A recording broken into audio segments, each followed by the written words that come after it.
करते हैं कि मैं यूपीएससी में कैसे आया। बात थी 2024 की। मेरा लास्ट अटैम्प्ट था सीडीएस का, और उससे पहले भी मैंने कई सारे एसएसबी दे रखे थे, बट मैं बार बार उसमें फेल हो रहा था। एसएसबी में मतलब वहाँ इतनी दूर जाओ, फिर आप लास्ट मतलब स्क्रीन आउट अगर आप हो जाते हो तो देयर इज़ नो प्रॉब्लम, लेकिन अगर आप कॉन्फ्रेंस आउट होते हो ना तो आप 5-6 मतलब एक दिन पहले गए, फिर 5 दिन तक आपने स्टे किया। 5 दिन आप सोच रहे हो कि यार अब रिजल्ट आएगा, कब रिजल्ट आएगा, ठीक है। फिर वो सेम प्रोसेस बार बार हो रही थी मेरे साथ। और सबसे अच्छी बात ये भी थी कि मतलब अगर मैं हो जाता तो उससे तो बढ़िया चीज़ कोई थी नहीं, लेकिन मैं आई वॉज नॉट रिकमेंडेड। ये मेरी 2024 में लास्ट एसएसबी थी, ये मैंने दी थी। This is my roll number and as you could see here, आप देख सकते हो ये मेरा रोल नंबर है, ये मेरा लिस्ट में रोल नंबर है। तो मैंने CDS 1 दिया था 2024 में, जो कि था मेरा लास्ट अटैम्प्ट। तो मेरा नहीं हुआ। फिर उसके बाद में एक और एग्ज़ाम था CAPF का भी, उसमें भी मेरा लास्ट अटैम्प्ट था। तो CAPF में मतलब मेरे पेपर 1 में अच्छे मार्क्स थे, लेकिन पेपर 2 में आई वॉज मिजरेबली, मतलब बिल्कुल रद्दी नंबर थे मेरे उसमें, पेपर 2 में। तो CAPF के भी अगर आप चाहो तो मैं आपको दिखा सकता हूँ, ठीक है, जस्ट वेट अ सेकेंड। तो CAPF में मेरे मार्क्स थे पेपर 1 में 104 के अराउंड थे मेरे CAPF में। और लेकिन पेपर 2 में मैंने इतना गंदा, मतलब मैं बीमार भी था वैसे तो, लेकिन वो तो एक बहाना हम मान सकते हैं, ठीक है।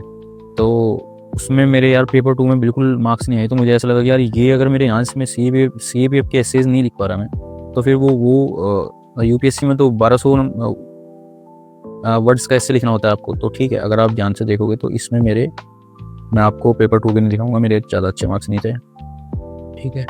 तो यहाँ पे मेरे मार्क्स हैं, अरे यार देखो, दिख रहा है आपको 104, इसमें मेरे 104 है, ठीक है। पेपर 1 में तो ठीक ठाक मार्क्स थे, मतलब आई डिड, मतलब लोगों के तो काफ़ी ज़्यादा नंबर आते हैं, लेकिन मेरे हिसाब से मुझे, क्योंकि पेपर काफ़ी टफ था, और इतने अगर मेरे 10-20 मतलब थोड़े बहुत नंबर और उसमें ज़्यादा होते तो शायद से मेरा ये हो जाता है इसमें, ठीक है। तो मेरे ये CDS और CAPF पे दोनों अटेम्प्ट मेरे एग्जॉस्ट हो चुके थे।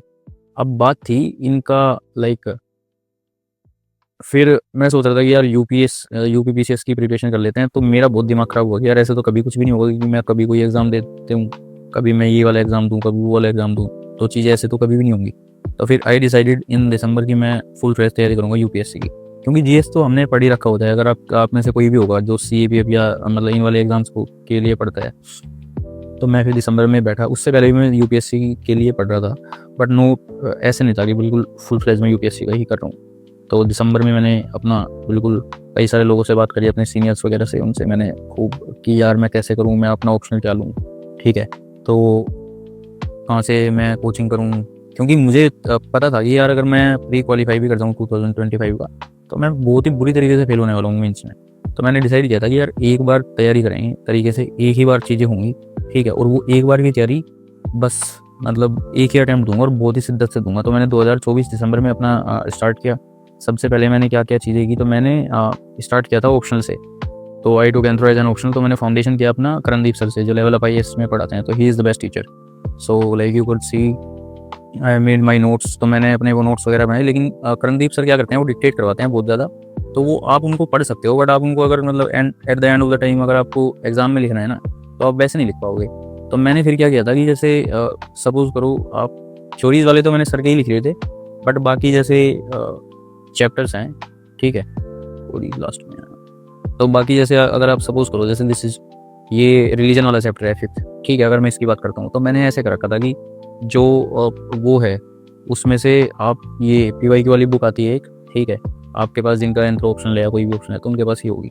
तो अगर जैसे मान के चलो आपको, मैं ऐसे ये पेपर 2 कर लिया, वेट अ सेकेंड।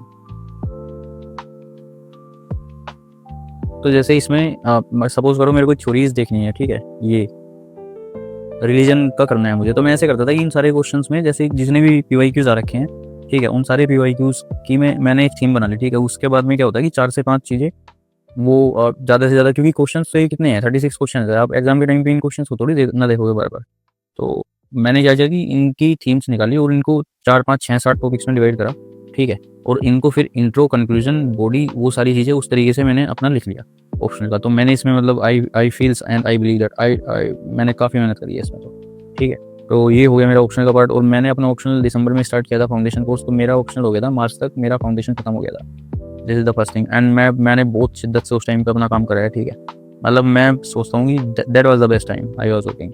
ठीक है, उसके बाद में फिर मैंने क्या किया कि अब जीएस का भी तो करना है भाई, 4 पेपर जीएस के हैं और फिर ऐसे भी है।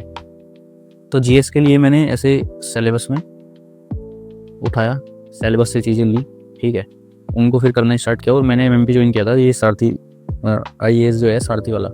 ठीक है, एमएमपी ज्वाइन करने के बाद में फिर लेकिन वो नोट क्या है कि थोड़े से एक तो बल्कि हैं लेकिन अच्छा है। मैंने GS3 और पूरा उन्हीं से किया है। ठीक है, GS4 मैंने किया है पीयूष सर से।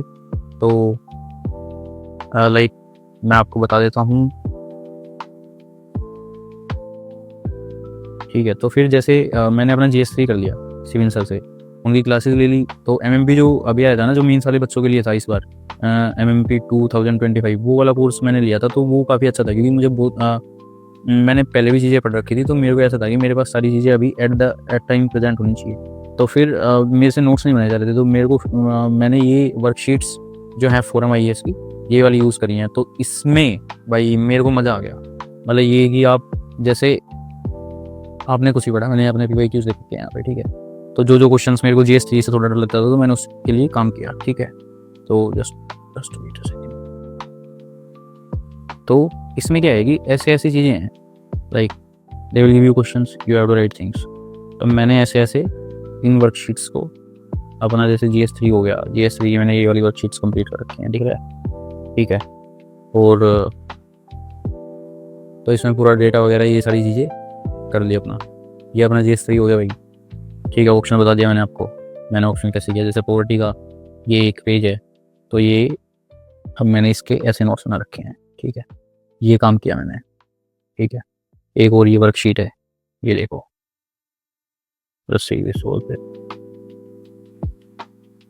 तो ये, तो ऐसे ऐसे मैंने अपनी जो जो सब्जेक्ट मेरे को ऐसा लग रहा था कि यार मुझे इनकी ये वाले थोड़े मेरे वीक हैं, तो मैंने उनके लिए जो शॉर्ट नोट्स वगैरह जो भी होता है, तो मेंस का मैंने अपना वो वर्कशीट में तैयार कर लिया। और मुझे काफ़ी इफेक्टिव भी लगा कि मतलब इट्स टू गुड। और फिर मैंने टेस्ट वगैरह भी लिखे, तो मैंने उसका टेस्ट लिए थे फॉर ऑप्शनल के लिए। मैंने करणदीप सर की टेस्ट सीरीज नहीं ली थी, मैंने ली थी शून्य IAS से टेस्ट सीरीज ली थी, क्योंकि उनका क्या था कि उनके 12 टेस्ट थे और सर के थे केवल 7 के आसपास टेस्ट थे। तो मेरे को ऐसा था कि मैं सेक्शनल टेस्ट लिखूंगा तो मेरे दिसंबर तक कंप्लीट हो जाए। तो मैंने उसमें काफ़ी सारे टेस्ट लिखे भी हैं। और मतलब ऐसा, मतलब अगर मैं बिल्कुल ऑनेस्टली बोलूँ तो एटलीस्ट 50-60% टेस्ट आए हैं कम्प्लीटेड।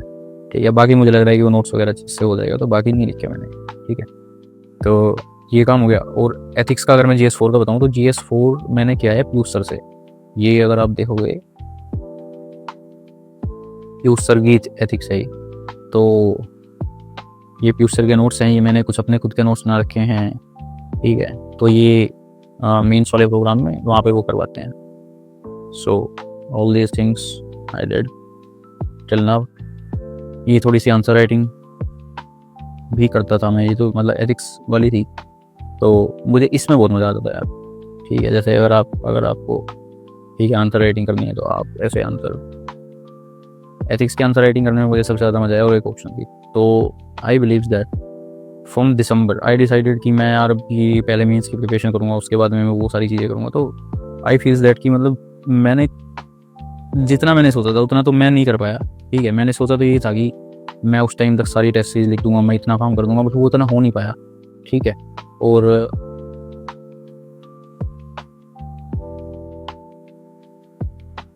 तो उतनी चीज़ें तो नहीं हो पाई, बट फिर भी आई फील्स कि मैंने अपना ऑप्शन मैंने अच्छे खासे तरीके से कर लिया। अब मुझे उसमें इधर उधर भटकने की ज़रूरत नहीं है। ठीक है, मतलब मुझे अपने खुद के नोट्स उठाने हैं, ना ही मुझे कोई PYQs वगैरह कुछ देखने की ज़रूरत है ज़्यादा। लेकिन हाँ, पेपर हाँ ठीक है मतलब।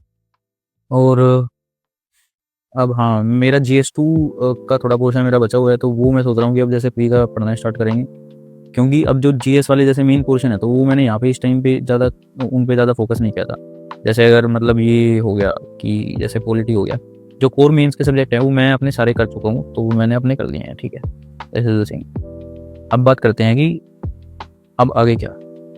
अभी देखो प्री है 26 में। ठीक है, तो मैं अपनी प्री की प्रिपरेशन स्टार्ट करूँगा अभी। लाइक अभी मैं 2-3 दिन का तो रेस्ट लूँगा, क्योंकि शादी वादी में भी जाना होता है भाई, एक आधी तो, एक मेरे दोस्त की शादी है। फिर उसके बाद में क्या होगा कि 16 तारीख से मैं अपना प्री का फुल फ्लैश तैयारी स्टार्ट करूँगा। और रोज़ शाम को एक और चीज़ मैंने सोची है कि रोज़ शाम को मैं क्या करूँगा, जितना भी मैं पढ़ूंगा ठीक है, अपना तरीका मैं कैसे कर रहा हूँ, क्या कर रहा हूँ। तो मैं बिल्कुल एक छोटी सी वीडियो रोज़ डालूंगा अपडेट, ठीक है। तो आप लोगों को अगर अच्छा लगे, ठीक है, तो प्लीज़ ज्वाइन करो, मतलब उन वीडियोज़ को देखो।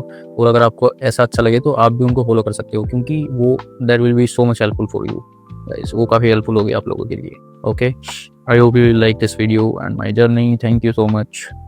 और अगर आपको प्री की बुक लिस्ट देखनी है तो watch my next video. Thank you.